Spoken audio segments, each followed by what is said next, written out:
Mogoče se sliši malce nenavadno, da mora šampionka najvišjega razreda še vedno piliti svojo tehniko, a bistri ljudje seveda vedo, da znanja in pametnih nasvetov ni nikoli dovolj. Vesel sem, da Tina v tem trenutku kot aktivna tekmovalka to akceptira in da Andreja to dovoli. Še enkrat, on je eden tisti, ki bi bil ogrožen s tem znanjem, nasprotno. Skupaj se odločamo, kje bomo iskali rezerve pri Tini. Mislim, da gre tudi tu velike zahvale Andreji, ki je bil sposoben sprejeti ga v ekipo in pripravljen delati na teh stvarih, ki jih mogoče pač trenerji kot sami trenerji ne obvladajo toliko kot demonstratorji, ki ti to točno pokažejo.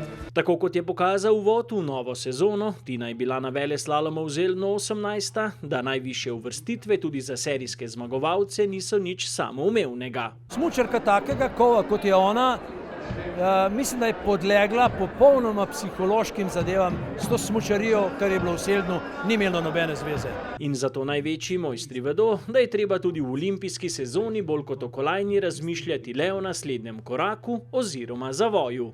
Je pa vsaka tekma nov izziv zase, tako vsaka tekma posebej svetovnega pokala, kot jasno olimpijada. Sicer pa Tini v izjemni zbirki lovorik manjka samo še olimpijsko zlato.